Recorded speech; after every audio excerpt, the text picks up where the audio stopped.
Hare Krishna everyone. Welcome to Vedic Village. और आज हम भगवत गीता चैप्टर 2 श्लोक 15 से स्टार्ट करेंगे। और मैं प्रभु से रिक्वेस्ट करूंगा कि वो इन्वोकेशन प्रेयर्स बोलें। ओम अज्ञानतिमिरान्धस्य ज्ञानाञ्जनशलाकया चक्षुरुन्मीलितं येन तस्मै श्रीगुरवे नमः। श्रीचैतन्यमनोभीष्टं स्थापितं येन भूतले स्वयं रूप कदा मह्यं ददाति स्वपदान्तिकम्। वन्देऽहं श्रीगुरु श्रीयुतापदकमलं श्रीगुरु वैष्णवांश्च श्रीरूपं साग्रजातं सहगणा रघुनाथावितां तं सजीवं साद्वैतं सावधूतं परिजनसहितं कृष्ण चैतन्य देवं श्री राधा कृष्ण पादान सहगणा ललिता श्री विशाखावितांश। हे कृष्ण करुणा सिंधो दीनबंधो जगतपते गोपीशा गोपिका कांता राधा कांत नमस्तुते। तप्त कांचन गौरांगी राधे वृंदावनेश्वरी वृषभानुसुते देवी प्रणमामि हरि। वाञ्छाकल्पतरुभ्यश्च कृपा सिन्धुभ्यश्च पतितानां पावनेभ्यो वैष्णवेभ्यो नमो नमः। नमो विष्णुपादाय कृष्णपृष्ठाय भूतले श्रीमते भक्तिवेदान्त स्वामिनिति नामिने। नमस्ते सरस्वते देवे गौरवाणी प्रचारिणे निर्विशेषा शून्यवादी पाश्चात्य देशतारिणे। जय श्री कृष्ण चैतन्य प्रभु नित्यानंदा श्री अद्वैत गदाधर श्रीवासादि गौर भक्तवृंदा। हरे कृष्णा कृष्ण कृष्ण हरे हरे हरे राम राम राम हरे हरे। हरे कृष्णा प्रभु।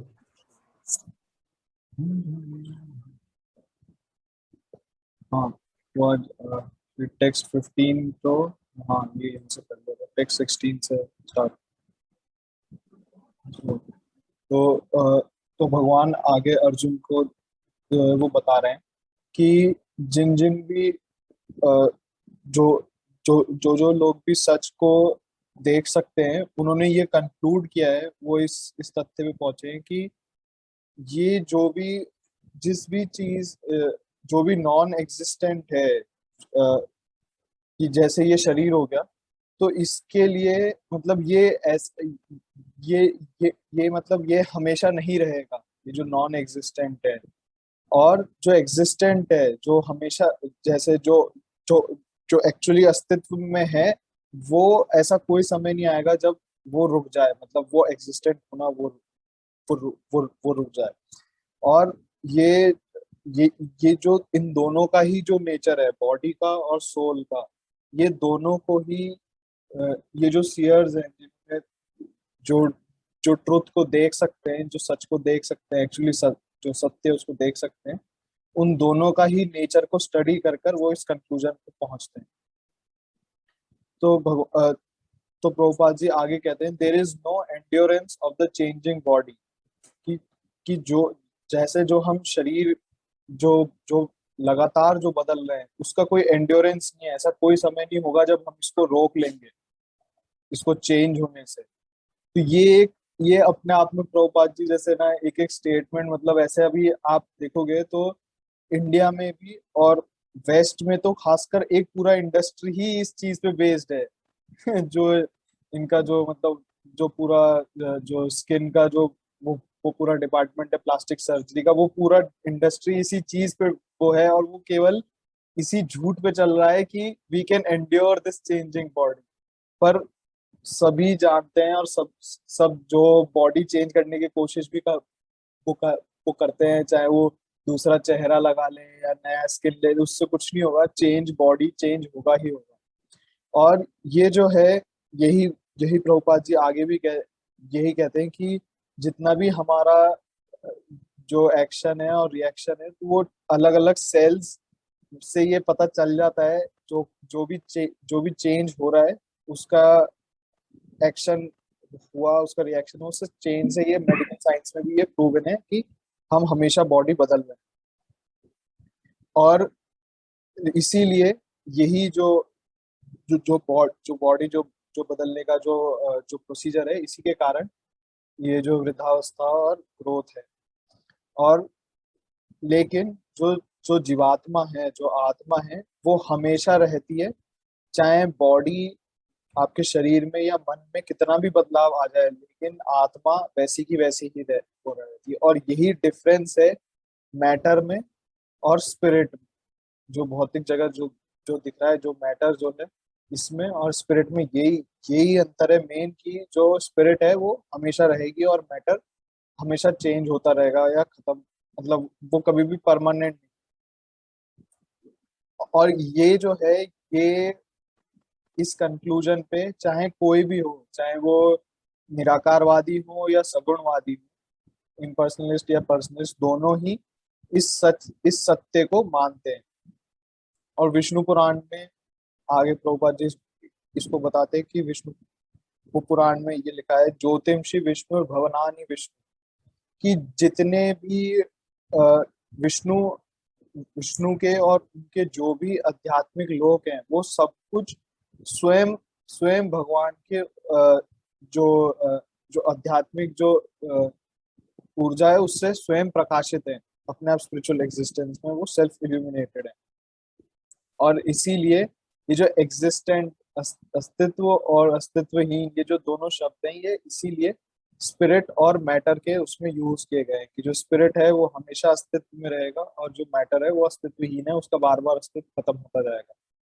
और यही सभी सत्य के जितने भी वर्जन है, उन सबका यही एक तरीके से वर्जन है। और इसीलिए दिस इज द, और यही जो है, यहाँ से अब आप देखिए कि जो भगवत गीता का वो लेवल है, वो इसीलिए शुरू में जब कहा गया था कि भगवत गीता में ऐसे बहुत सारी वो हैं जो आपको किसी भी किताब में नहीं मिलेगी। तो यहाँ पे फर्स्ट इंस्ट्रक्शन जो है, मतलब पहला जो आप ये बोलोगे कि मैटर और स्पिरिट का जो 101, जैसे क्लास 101 होता है, तो उसका पहला जो है वो यही है कि जो भी इग्नोरेंस में, अज्ञानता में जो है, वो इसी बात को नहीं समझता कि मैं बॉडी हूँ या मैं सोल हूँ। और जब ये अज्ञानता दूर होगी, तभी हम भगवान के साथ अपने जो सनातन संबंध है उसको समझ पाएंगे। और भागवतम में भी भगवान को, कृष्ण को सुप्रीम माना गया है। और उन्हीं उन्हीं में से उनके सारे सभी जो जैसे राम हो गए, विष्णु हो गए, ये सब उनके विस्तार है। ऑल दो, अब एक और बात, अभी एक और बहुत इंपॉर्टेंट बात वो प्रभुपाद की बताएंगे आगे, कि एनर्जी, शक्ति और एनर्जेटिक, शक्तिमान, तो इन दोनों में वैसे कोई डिफरेंस नहीं है। अगर आप देखो कि जो शक्ति है वही शक्तिमान है, कोई डिफरेंस नहीं है। लेकिन शक्तिमान को फिर भी हम ऊंचा दर्जा वो देते हैं, क्योंकि वो शक्ति को कंट्रोल वो करते हैं। तो इसीलिए जो भी हम जो जो जीवात्माएं हैं, ये भगवान की अलग अलग शक्तियां हैं। और ये हमेशा ही उनके अधीन रहेंगी, जैसे एक सर्वेंट अपने मास्टर के अधीन होता है। और ये जो स्टेटमेंट है कि जीवात्माएं हमेशा सुप्रीम लॉर्ड के अधीन रहेंगी, इसको प्रभुपाद जी इसीलिए आगे स्ट्रेस दे के क्यों बोल रहे हैं कि इतना क्लियर नॉलेज जो है, इसको समझना बहुत मुश्किल है। अज्ञानता के, ये जो एक तरीके से मोह का जाल जो है अज्ञानता का, उसके कारण इस नॉलेज को, इस स्टेटमेंट को लेना ही बहुत मुश्किल है। मतलब समझना तो पहले इसको एक्सेप्ट ही नहीं करते लोग। समझने के तो बात वो है कि ये, हम ये एक्सेप्ट नहीं कर सकते कि हम किसी के अधीन है। ये जो था, यही चीज हम लोग, मतलब जब कॉलेज में भी वो डिस्कशन होता था, तो वो यही स्टेटमेंट मतलब बहुत ज्यादा चुभता है लोगों को, कि जब हम ये कहते हैं कि जो जीवात्मा है वो हमेशा परमेश्वर के, भगवान के अधीन है। इसीलिए, और यही, इसी जब हम इस अज्ञानता को हटाएंगे, तभी हम अ, पूरी तरीके से आत्म साक्षात्कार जो है उसको कर पाएंगे। और इसीलिए भगवत गीता में इसी की विधि आगे बताई गई है कि कैसे इस अज्ञान को हटाना। फिर आगे वो भगवान बता रहे उसको कॉलेज हैं। कॉलेज के अंदर इसको स्लेव मेंटेलिटी बोलते थे कि तुम यस यस हमेशा सबॉर्डिनेट होने की बात करते हो, तुम्हारी मेंटेलिटी वही स्लेव मेंटेलिटी है। Yes yes. तुम नौकर क्यों बनना चाहते हो? मालिक बनने में क्या दिक्कत है? तुम कुछ पॉजिटिव बातें किया करो, ये क्या नेगेटिव बातें करते रहते हो हमेशा? Yes yes. नौकर, servant, slave. Why don't you want to become master? Why don't you want to control the things?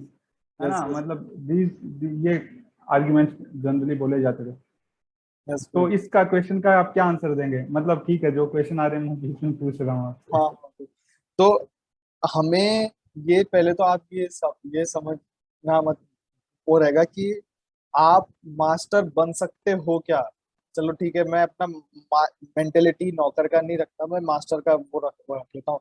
तो क्या मैं मास्टर बन के खुश हूँ क्या? मतलब एक तरीके से चलो स्टूडेंट लाइफ तक आप मतलब जैसे अपने आपके एक तरीके से यूँ मान सकते हैं कि आपके पेरेंट्स आपके आप उन पे वो डिपेंडेंट है। तो आप मास्टर वो बन जाइए तो स्टूडेंट लाइफ में वो क्या उस समय पे कोई रिस्पॉन्सिबिलिटी या कुछ भी नहीं होता है, तो इसीलिए वो इस तरह की बातें वो करते हैं। पर जैसे ही जब भी आप कोई किसी भी चीज में मास्टर वो बनोगे आप, तो सभी को ये हमने आसपास भी देखा है कि जो जो भी मास्टर वाली पोजीशन में है, जो प्रॉपर लॉर्ड वाली पोजीशन में है, वो कितना खुश हैं।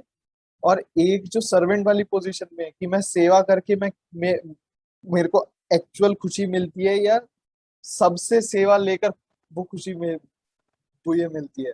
तो चाहे कोई भी होगा, चाहे आप बड़े से बड़ा, चाहे बिल गेट्स, वो जैसे आप देख लोगे कि इतना वो है, या जेफ बेजोस है, तो वो इतना सारा चैरिटी में दान कर रहे हैं, उसके बाद भी उन लोग को मतलब वो दूसरे की सेवा वो करने में को ही वो बताते कि इसमें मतलब एक्चुअल हमें सुख मिलता है, ना कि मास्टर बन के। और अब तो हम देखेंगे जैसे जैसे वो बिलेनियर्स आ रहे हैं, तो वो देख रहे हैं। जैसे आप जापान में, मैं कुछ दिनों पहले स्टडी एक पढ़ रहा था, तो वो कि billionaires are leading a simple life कि मतलब जो इतना बड़ा घर न लें हम, 2 कमरे का वो लें घर, और केवल दो दो कलर की शर्ट वो रखें, और ही इज अ बिलेनियर। अभी मेरे को ये समझ अब जब आपको मास्टर बनना है तो फिर आप पूरा मास्टर वो बनो ना, क्योंकि उन्होंने सब कुछ भोगा। और उसके बाद ये समझ में आ जाएगा जीवात्मा को कि हम मास्टर बनकर खुश नहीं रह सकते। वो कभी भी जीव हमेशा सेवा करके ही खुश रह सकता है। इसको आप इसमें ऐड करना। या मतलब आपने बहुत अच्छे से ऑलरेडी आंसर कर दिया इसको। जैसे चैतन्य महाप्रभु कहते हैं, जीवेर स्वरूप हो नित्य कृष्ण दास। कि कितना भी लॉर्ड ओवर करने की हम टेंडेंसी कर लें भले ही, यस यस। लेकिन आप किसी भी एग्जाम्पल में देख लिए कि कोई बहुत ज्यादा मतलब जिसकी ये नेचर है लॉर्ड ओवर करने की, भोगने की जो प्रवृत्ति है, उसमें क्या कोई पीसफुल है क्या आदमी? Yes bro. जब तक कि हमारी ये नेचर रहता है कि मैं ज्यादा से ज्यादा एक्सप्लॉइट कर लूं, ज्यादा से ज्यादा चीजों को मतलब लॉर्ड ओवर कर लूं, तब तक ग्रीड रहती है और असंतुष्ट रहते हैं हम। सदा समुद्विग्न धियाम असत ग्रहात। जब तक कि हम इसको मतलब इस चीज के पीछे पड़े हैं कि मुझे मजा करना है, मैं कैसे कंट्रोल कर लूं लोगों के ऊपर, मैं कैसे मालिक बन जाऊं, तब तक हम सदा समुद्विग्न धियाम, तब तक उद्विग्न रहेगा मन हमेशा हमारा। और वो तीन चीजों की वजह से रहेगा, प्रभुपाद बता रहे हैं।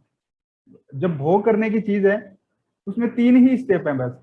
पहला स्टेप है कि आप किसी चीज को, मतलब पैसा है, भले आप पैसा ले लो, गाड़ी ले लो, कोई भी चीज लो, उसमें तीन ही स्टेज होती है इस दुनिया के अंदर। पहली स्टेज होती है आपके पास कोई चीज नहीं है और आप उसको प्राप्त करने की इच्छा कर रहे हो। पहली स्टेज में क्या रहेगा, आपको हमेशा हैंकरिंग रहेगी कि भाई मैं उसको, वो मेरे को चीज मिली नहीं, मिली नहीं। मैं कहूंगा हर्ष प्रभु के पास तो आईफोन है, मेरे पास है नहीं, ठीक है, तो मैं हमेशा उद्विग्न रहूंगा, है ना, कि मेरे को वो मिलना चाहिए, मिलना चाहिए। अब चलो ठीक है, आपने मेहनत भी कर ली। भाई भोग में यही तो होता है कि हम किसी चीज की आकांक्षा करते हैं और फिर वो हमें मिल जाती है, तो अब मिलते ही खुश हो जाना चाहिए ना हमें? यस। नहीं।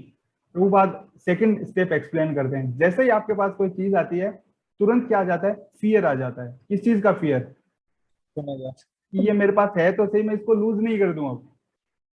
गा, गाड़ी आ गई, पैसा आ गई, बिजनेसमैन है, कोई बॉलीवुड के एक्टर हुआ करते थे, पहले खूब मूवीज देखते थे बॉलीवुड हॉलीवुड, तो एकदम एक्टर्स को ये डर रहता था कि मैं टॉप क्लास हूँ सबसे ज्यादा कमा रहा हूँ मैं सेकंड पोजीशन पे नहीं आ जाऊं। ठीक है, तो आप अगर टॉप पे पहुंच, कोई चीज मिली, मिलते ये दुख है उसको मैं खो नहीं दूं। और तीसरी स्टेज इस दुनिया में होती है कि कोई चीज आपने खो दी, तो उस केस में हमेशा लेमेंटेशन। तो आप और भले ही देख लो, ये साइंटिफिक एनालिसिस करते हैं प्रभुपाद, इसमें कोई भी मतलब दिमाग की बात नहीं है। आप Yes. देख लो, इस दुनिया में हर आदमी इन तीन में से किसी एक स्टेज पर स्थित है, देख लो भले ही आप। कोई भी ऐसा इंसान देख लो कि जो भोग कर रहा है मेटीरियली, मेटीरियली ज्यादा से ज्यादा चीजों को एक्सप्लॉइट करने की कोशिश कर रहा है, और वो पूरी तरीके से शांत और खुश है। आप एक एग्जांपल ले आओ, आप देख लो, अगर ऐसा हो ही नहीं सकता है। क्योंकि अगर मटेरियल चीज है तो हमेशा ये तीन ही अवस्था रहेंगी, या तो हैंकरिंग, या तो फियर ऑफ लूजिंग, और या तो lamentation of losing.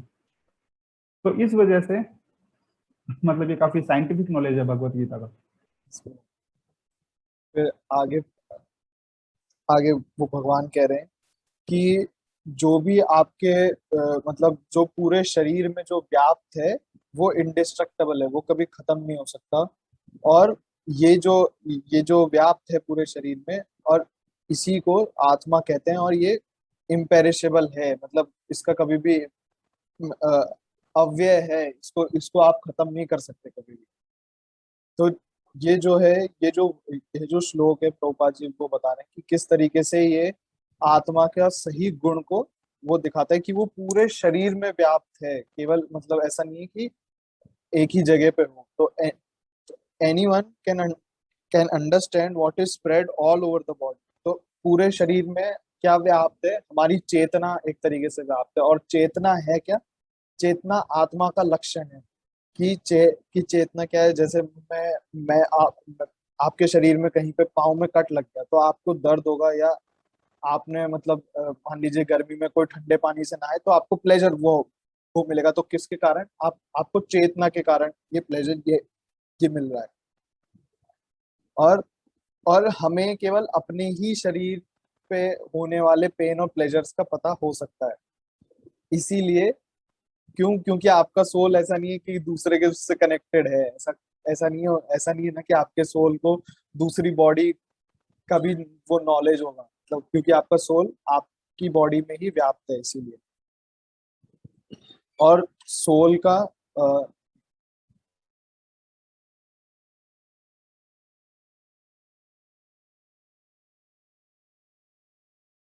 You are not Audible हर्ष प्रभु।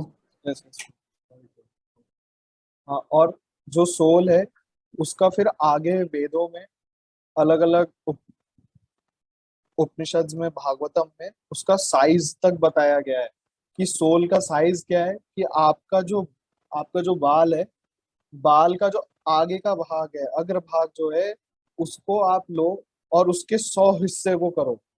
फिर उन 100 हिस्सों में से एक हिस्सा उठाओ और फिर उसका आगे फिर 100 और हिस्से को करो। तो वो जो एक हिस्सा जो मिलेगा आपको, जो कि आपके आगे के बाल का एक्चुअली में 10,000वां हिस्सा हो जाएगा, वो आपके आत्मा का साइज है। तो मतलब एकदम एटॉमिक है ये, एकदम एटॉमिक साइज का हमारा सोल है। और यही चीज श्वेताश्वतर उपनिषद में जो है कि बालगृह वो शतभागत से वो ये बताया गया है। फिर भागवतम में भी इसी चीज को बताया गया है आगे। तो तो अभी हमारा जो बॉडी है वो इतने सारे मतलब एटम से बना हुआ है, अनगिनत एटम से। तो आप मतलब उसमें से सोल ढूंढना, और सोल का इतना छोटा साइज है तो उसको ढूंढना या कैप्चर वो करना बहुत ही मतलब मुश्किल है। और हम देख सकते हैं कि ये इतना छोटा है, उसके बाद भी इसी के कारण पूरी बॉडी, चाहे बड़े से बड़ी हाथी की बॉडी भी हो, उसमें भी ये इतना छोटा सा ही सोल है और वो कितना एक्टिव है। तो ये इसका जो इन्फ्लुएंस है वो हम ये समझ सकते हैं अलग अलग बॉडीज को देखकर, वो नेचर।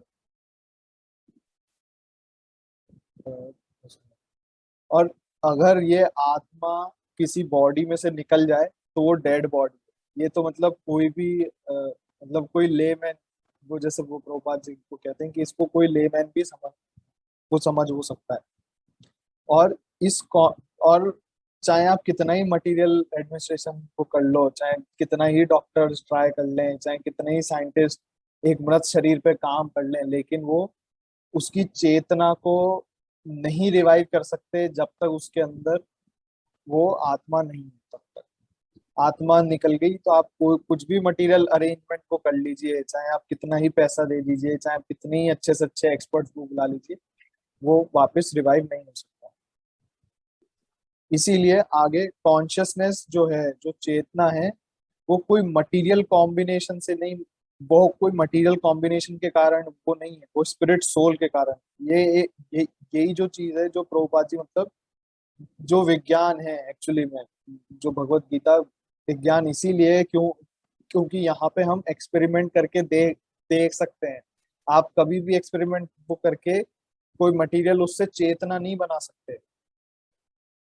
ये साइंटिस्ट इसका पता नहीं कब से क्लेम वो कर रहे हैं और अभी तक भी क्लेम कर रहे हैं कि हम आगे अपने आप लाइफ बना पाएंगे ऐसे मटेरियल कॉम्बिनेशन से, तो अभी तक तो ये हुआ नहीं है और आगे भी ये लोग ऐसे ही क्लेम करते रहेंगे। और प्रभुपाद कहते हैं कि we do not accept post dated checks.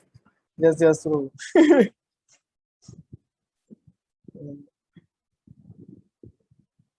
और अभी आगे आत्मा का जो है कि आत्मा कैसे है शरीर के अंदर, उसको समझाया गया है कि जो सोल है वो एटॉमिक है, मतलब परमाणु की साइज का है, अणु की साइज का है, परमाणु की साइज का है, और केवल एक पूर्ण बुद्धि, परफेक्ट इंटेलिजेंस के द्वारा ही इसको परसीव किया जा सकता है, मतलब हर कोई नहीं देख सकता। दे आर ट्राइंग, शायद ऐसा भी बहुत सारे मतलब एक्सपेरिमेंट हुए हैं जिन्होंने वैसे क्लोज बॉक्सेस में, मतलब ऑलमोस्ट, मतलब जो मृत्युशैया पे जो व्यक्ति था उनको रखा और फिर वो क्लोज बॉक्स में उसको रखा और फिर उसने जान छोड़ी, तब भी वो मतलब वो एक्सपेरिमेंट में कुछ पकड़ नहीं पाए वो कि क्या चेंज आया है, क्योंकि इतना एटॉमिक है साइज में। और ये जो सोल है, ये 5 तरीके, एक तो जो वायु है उसमें रहते हैं, उसमें रहता है। तो पहला है प्राण, अपान, व्यान, समान और उदान। और ये जो है अब आपके जो हार्ट रीजन में है, वहां पे इसका ये इसका निवास है, और इसका जो स्प्रेड है, इसका इन्फ्लुएंस जो है वो आपके पूरी बॉडी पे किसी भी वो जीव के होता है। और जब जब ये सोल जब इन 5 अलग अलग वो तरह की जो वायु है इनसे फ्री हो जाएगा, तब वो उसका एक्चुअल जो आध्यात्मिक नेचर है वो शो कर पाएगा। जब ये जो 5 तरह की वायुओं का जो कंटेमिनेशन है इससे फ्री होना, वही जो योग में हम वही वो देखते हैं कि किस किस तरीके से सोल को ये 5 वायु में उठाकर धीरे धीरे धीरे धीरे वो कर फिर लास्ट वायु में से बाहर को निकाला हो जाता है, जो हठ योग का जो प्रोसेस है। इसी में ही ये जो है जो टोपा जी आगे वही बता रहे हैं कि कि हठ योगा, वो वो system is meant for controlling the 5 kinds of air and circling the pure soul by different kinds of sitting postures. लेकिन अभी हम जानते हैं कि कलयुग में चूंकि सब कुछ ही एक तरीके से जिसको बोलते हैं कि अप एंड डाउन को उल्टा एकदम बोल लेते हैं, तो अब जो योग का जो सिटिंग पोस्चर्स है जो एक्चुअली में अपनी जो एयर जो थी उनको कंट्रोल करने के लिए था उस पे था, तो आजकल उसको भी मतलब केवल हेल्थ और उसी के उस पे वो बेसिस पे लिया जाता है कि केवल हेल्थ से ही करना है, उसके बाद फिर वापस वही सेंस ग्रेटिफिकेशन को करना है। तो ये सब चीजें बहुत गलत तरीके से वो प्रेजेंट की गई। और एटॉमिक सोल और कोई भी मतलब ये वही जो जो निराकारवादी जिस तरह के वो देते हैं अलग अलग क्लेम्स की हम सब भी विश्व, हम सब परमात्मा, वो उनका एक बड़ी जो निराकारवादी परमात्मा उनके उसके साथ में थे, फिर हम अलग हो गए, वो फिर से हम मिल जाएंगे। तो प्रभुपाद जी इसको भी एक सिंपल लाइन से वो खंडन वो कर देते हैं इस बात का कि कोई पागल व्यक्ति ही होगा जो ये सोचेगा कि उसकी जो आत्मा है वो ऑल परवेडिंग विष्णु तत्व है, या वो मतलब कोई कैसा ऐसे ये कि आप कैसे सोच सकते हो कि वो जैसे वो प्रभु भी वो कुछ दिन पहले वो कह रहे थे कि कुछ लोग कहते हैं कि मुझे लगता है कि मैं ही भगवान धीरे धीरे, तो आप मतलब ये सोच भी कैसे हो सकते हो कि आप ऑल परवेडिंग विष्णु तत्व, कि आप हर जगह व्याप्त हो। आपको केवल अपनी बॉडी के बारे में ही पता हो सकता है, आप हर जगह व्याप्त नहीं हो सकते। तो वही चीज जो है, तो इसमें प्रभुपाद जी उसी चीज का खंडन वो, वो, वो करते हैं। फिर एटॉमिक सोल जो है, जो हर लिविंग एंटिटी के हार्ट में है, उनके हृदय में है, उसको साइंटिस्ट मेजर नहीं कर सकते, और इसीलिए फूलिशली कह देते हैं सब लोग कि सोल है ही नहीं। तो ये तो ये तो मतलब एक बहुत ही मतलब फूलिश आर्गुमेंट है, और प्रभुपाद जी इसको बहुत अच्छे से एक एग्जांपल से वो समझाते हैं कि if your father has died, so, तो वो तो वहीं पे हैं, लेटे हुए हैं, तो आप इतना रो क्यों रहे हो? तो वही है कि ऐसा क्या था जो चला गया, वो जिसके लिए वो रो रहे हो तुम? बचपन से जो तुमने फादर को देखा है, अभी भी वही है, वैसे ही है, वैसे ही दिख रहे हैं। अभी अगर इज डाइड तो वैसे ही दिख रहे हैं, तो अभी किस चीज का फिर दुख है? तो क्या चला गया, तो तुम यूं और बोलो कि ये तो सब सोललेस है। किसी में कोई सोल था ही नहीं। तो इसी तरह की इंसेन बातें लोग करते हैं।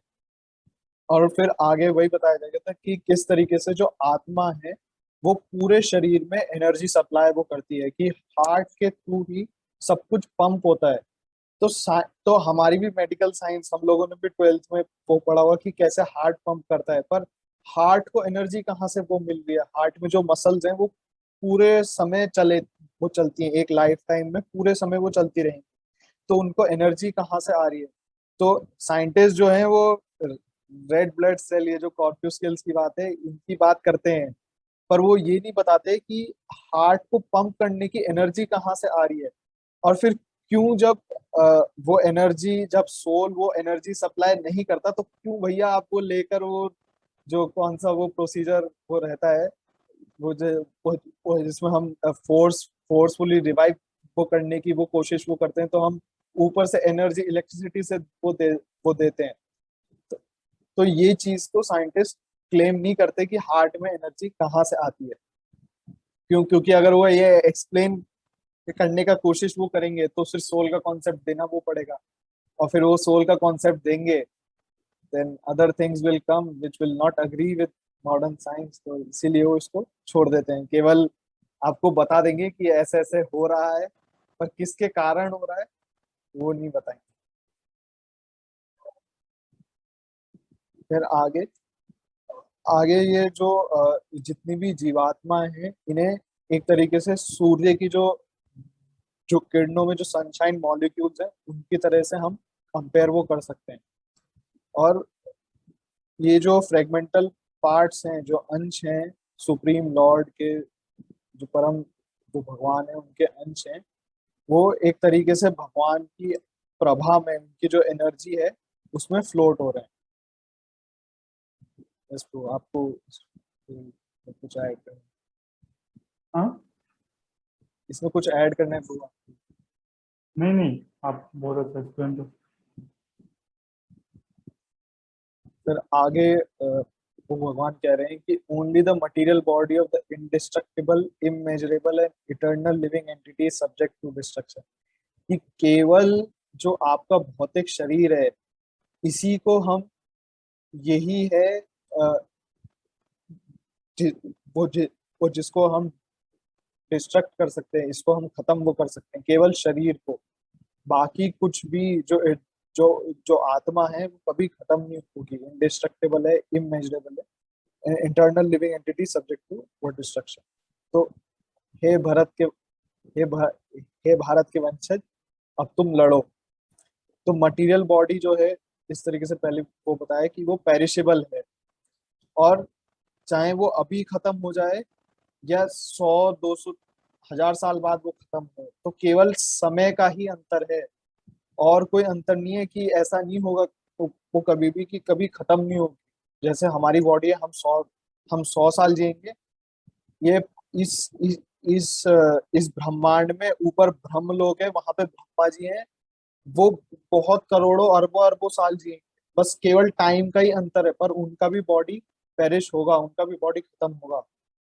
तो और ये जो स्पिरिट सोल है, ये कभी खत्म नहीं हो सकता, और ना ही इसको कोई कोई कोई शत्रु इसको खत्म वो कर सकता है कि एक तो पहली बात तो इतना ये माइन्यूट है, इतना एटॉमिक है, साइज इतना, साइज में इतना छोटा है कि ये दिख ही नहीं सकता, तो खत्म होने की बात तो दूर है।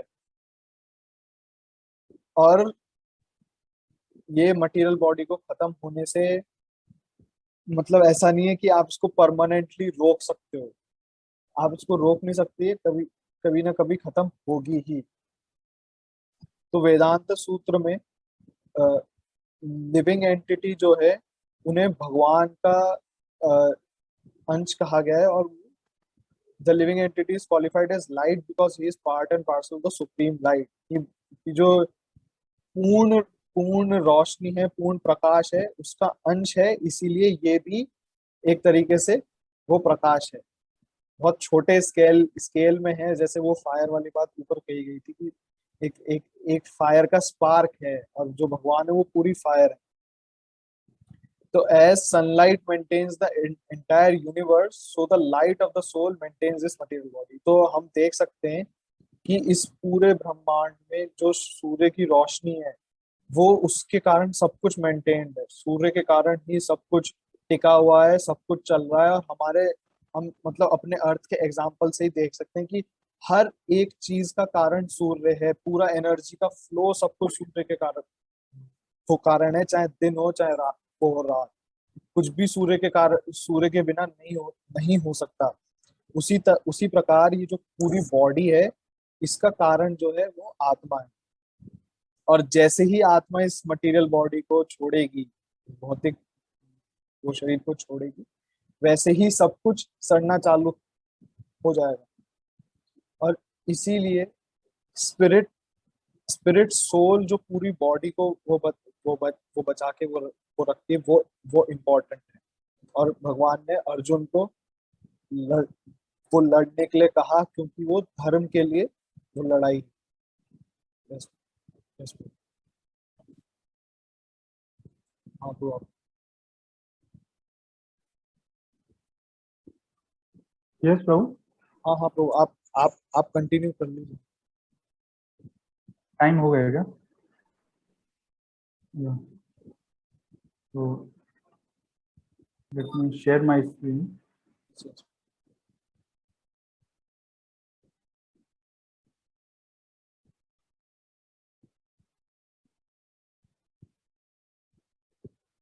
हो रहा है प्रभु?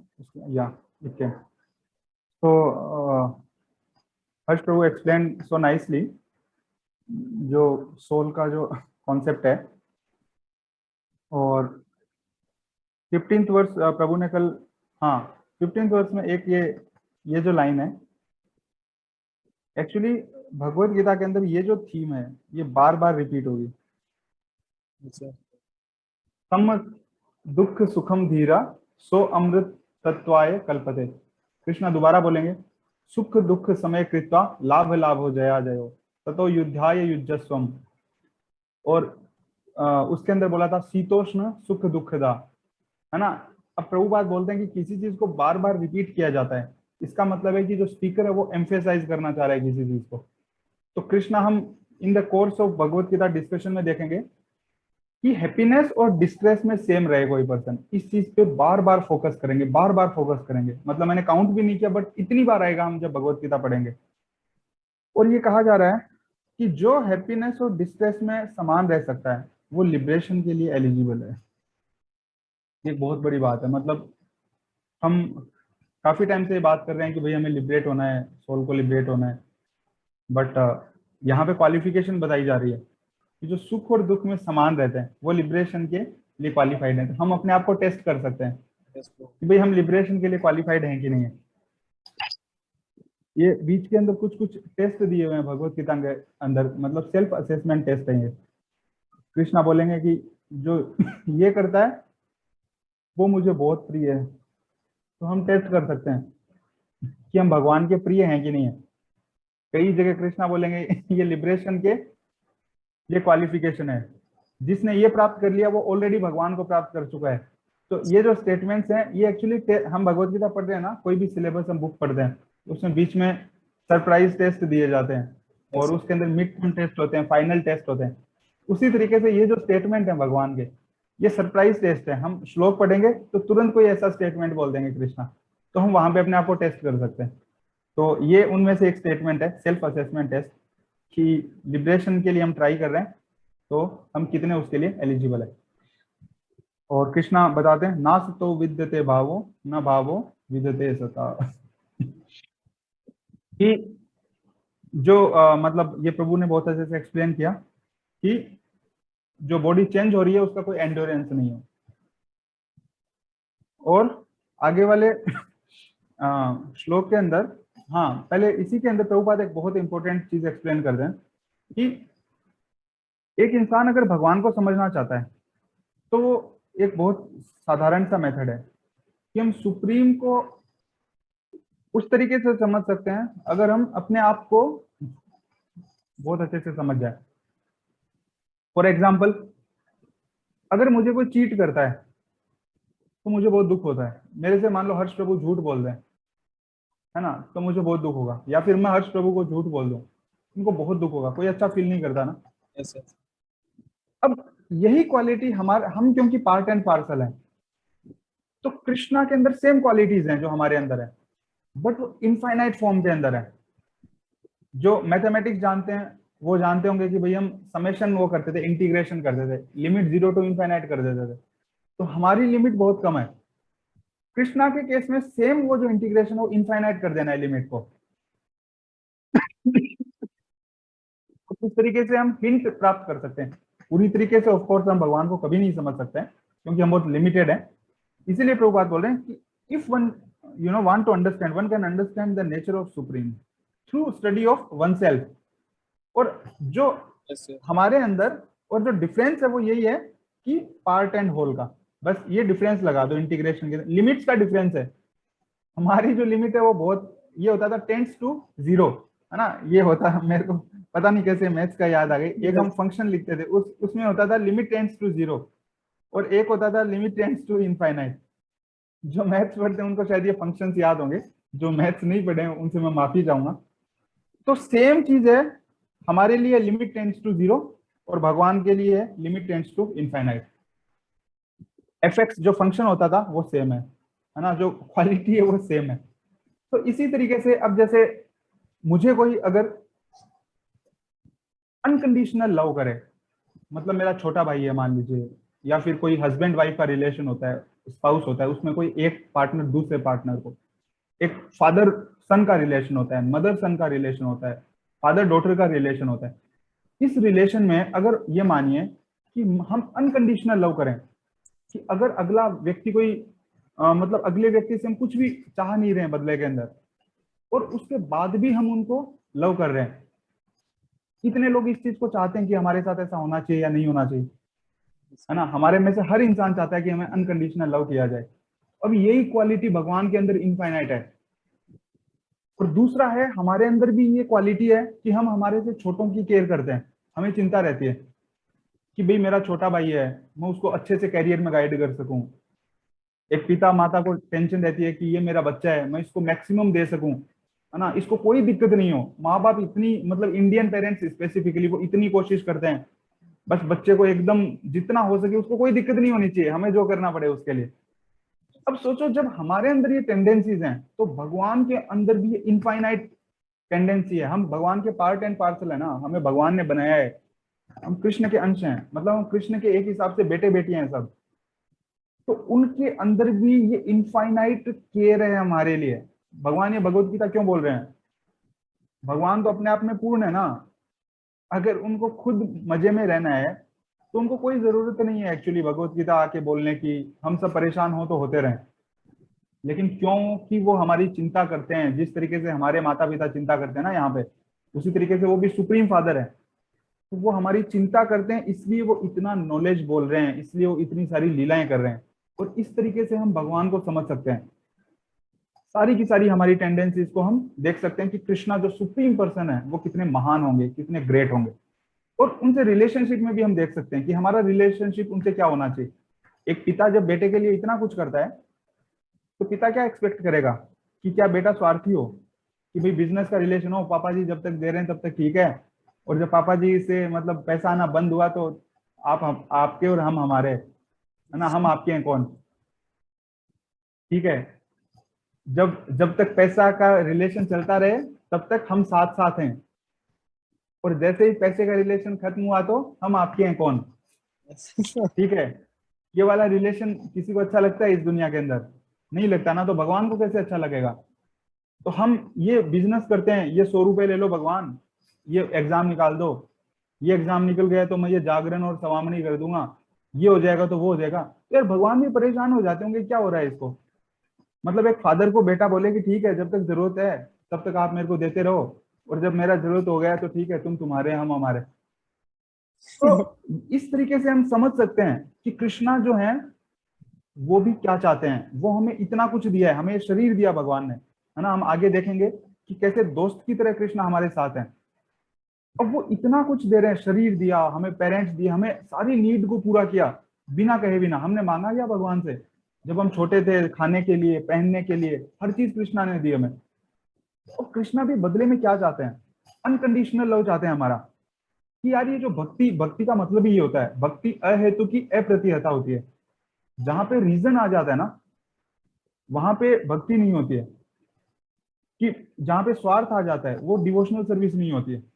इसीलिए कृष्णा के अंदर भी वो डिजायर है कि मैंने भले ही इतना कुछ, मतलब उन्होंने सब कुछ उनका ही, हमारा है क्या एक्चुअली, है ना। हमें तो जो कुछ भी दिया भगवान ने दिया, शरीर, सांस ले रहे हैं, जो भी दे रहे हैं सब भगवान ने। तो बदले में he also aspects unconditional love and devotional service. और कृष्ण आगे बताएंगे भी, हम भगवत गीता में पढ़ेंगे कि किस तरीके से। और जो सबॉर्डिनेट का कॉन्सेप्ट था प्रभु ने बहुत अच्छे से एक्सप्लेन किया। देन विच ये भी प्रभु ने काफी अच्छे से ऑलरेडी एक्सप्लेन कर दिया। हाँ, यहाँ पे प्रभुपाद एक बहुत अच्छा वर्ड यूज ले रहे हैं। मतलब प्रभुपाद हमेशा साइंस की लैंग्वेज में बोलते हैं। वो बोलते हैं कि सोल जो है उसका कैसे पता लगता है। जैसे कृष्णा यहाँ पे बोल रहे हैं अविनाशी तु तद्विधि ये न सर्वमिदं ततम। अब कृष्णा बोल रहे हैं कि जो पूरी शरीर के अंदर परवेड हो रहा है उसकी बात कर रहे हैं। तो पूरे शरीर में क्या है भाई? एक मरा हुआ आदमी, जैसे हर्ष प्रभु बता रहे थे, और एक जिंदा आदमी है, तो उन दोनों के शरीर में क्या अंतर है? वही हाथ है, वही हड्डियां हैं, केमिकली तो सब सेम ही है ना।